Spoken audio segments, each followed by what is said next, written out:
আসন্ন ত্রয়োদশ জাতীয় সংসদ উপলক্ষে নির্বাচন কমিশন একটি তফসিল ঘোষণা করেছে, যার আলোকে আগামীকাল 22শে জানুয়ারি বৃহস্পতিবার থেকে নির্বাচনী প্রচারণা শুরু হতে যাচ্ছে।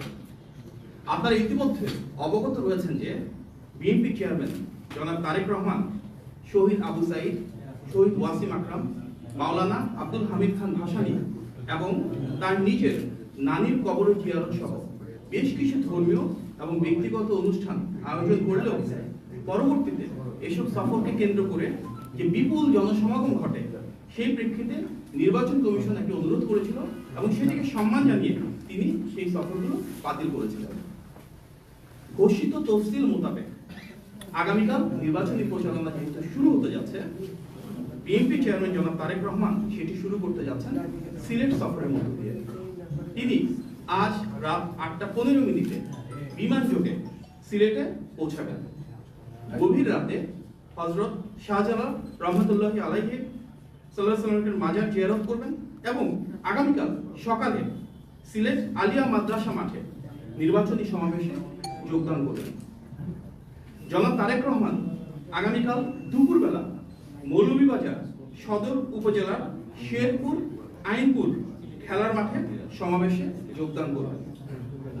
যাত্রাপথে হবিগঞ্জ জেলার শায়েস্তাগঞ্জ উপজেলায় প্রস্তাবিত নতুন উপজেলা পরিষদ মাঠে সমাবেশে যোগ দেবেন। তারপর ব্রাহ্মণবাড়িয়া জেলার সরাইল উপজেলার কুট্টাপাড়া ফুটবল খেলার মাঠে নির্বাচনী সমাবেশে যোগ দিবেন এবং বিকালবেলা কিশোরগঞ্জ জেলার ভৈরব স্টেডিয়ামে নির্বাচনী সমাবেশে যোগদান করবেন। এরপর যাত্রাপথে তিনি নরসিংদীর পৌর এলাকা সংলগ্ন নির্বাচনী সমাবেশ হয়ে নারায়ণগঞ্জ জেলার 2500 রূপগঞ্জ গাউছিয়া এলাকার সমাবেশে যোগদান করবেন এবং তারপর গভীর রাতে গুলশানস্থ নিজের বাসভবনে ফিরবেন ইনশাআল্লাহ। এই লক্ষ্যে ইতিমধ্যে আমরা সংশ্লিষ্ট প্রতিটি জেলার প্রশাসক তথা রিটার্নিং অফিসার, যার মাঝে রয়েছে সিলেট, সুনামগঞ্জ, মৌলভীবাজার, হবিগঞ্জ, ব্রাহ্মণবাড়িয়া, নরসিংদী, নারায়ণগঞ্জ এবং ঢাকা সংশ্লিষ্ট পুলিশ বিভাগ এবং অন্যান্য কর্তৃপক্ষকে চিঠি প্রদানের মাধ্যমে অবহিত করেছে।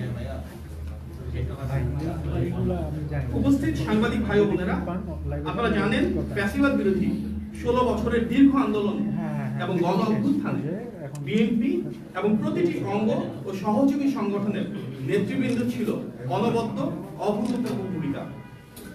তাদের প্রতি ভালোবাসা থেকে বিএনপি চেয়ারম্যান জনাব তারেক রহমান সিদ্ধান্ত নিয়েছেন তার প্রতিটি সফরে বিভিন্ন অঙ্গ ও সহযোগী সংগঠনের ত্যাগী শীর্ষ নেতৃবৃন্দকে পর্যায়ক্রমে সফর সঙ্গী হিসেবে নিয়ে যাবেন, তাদেরকে দেশের জন্য গণতন্ত্রের জন্য সংগ্রাম তার জন্য মূল্যায়িত করবেন।